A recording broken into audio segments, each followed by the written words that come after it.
네, 이재명 대표 26일 2심 결과가 과연 윤 대통령 선거에 영향을 미칠 것이냐, 이 부분도 관심입니다. 다양한 추측들이 나오고 있는 상황이고요.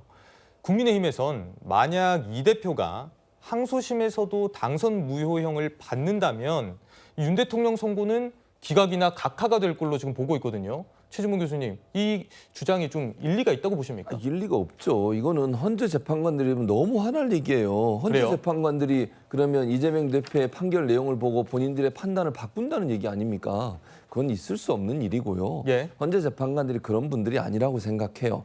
그 본인들이 명예롭게 헌재 재판관까지 하고 있는데 이재명 대표 유죄가 나오면 기각을 시키고 윤석열 대통령 탄핵에 대해서 또는 무죄가 나오면 이걸 탄핵을 하고 이렇게 한다면 그거는 있을 수 없는 일이고요. 저는 그렇게 할 거라고 생각하지 않습니다. 예. 그래도 헌재 재판관이 30년씩 이상 판사를 하신 분들이고 존경받는 분들인데 그 판단을 하는 데 있어 자기의 양심과 법률에 의해서 하는 것이지 정치적 상황을 고려해서 그런 행동을 한다는 거 상상하기도 싫고요. 그런 일이 일어나지 않을 겁니다. 그래서 헌재 재판관들은 법과 원칙에 따라서 판단할 걸로 저는 기대하고 있고요.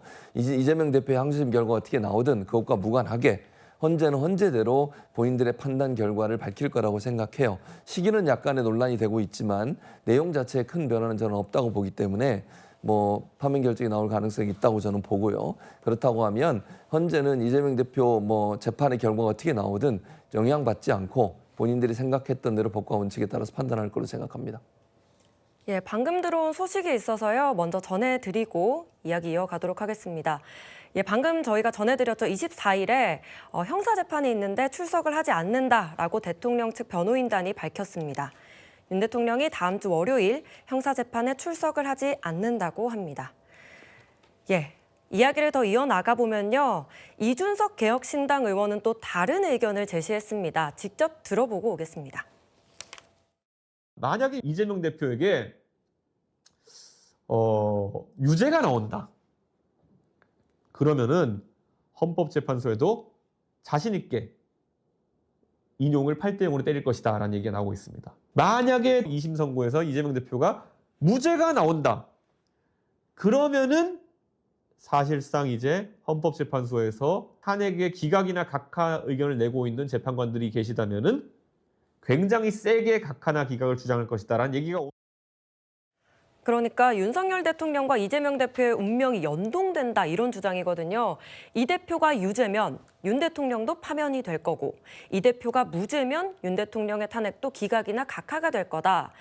헌재가 사회 혼란을 좀 최소화하기 때문에 이런 결정을 내릴 거다라고 했는데 이동근 평론가님 어떻게 들으셨습니까? 그대로 된다면 사회 혼란이 더 커질 것이지 예. 최소화될 것 같지는 않아요. 이대로 된다는 거는 어떤 추측이냐면 헌법재판소가 자신들의 어떤 책임을 조금이라도 덜 지기 위해서 사회의 여론과 좀 이렇게 적대시하는 어떤 결정을 내렸을 때 자신들의 비난이 너무나 커질까 봐 어떤 여론의 향배를 보면서 대법원의 선고에 따라서 헌재가 거기에 대응 맞춤형 선고를 한다. 이런 어떤 추측인데 지금 선고가 지금 이재명 대표의 사법 리스크, 항소심보다 늦어진 것에 대한 추측, 왜 그럴까에 대한 추측에 대한 유튜버들의 지금 반응이지.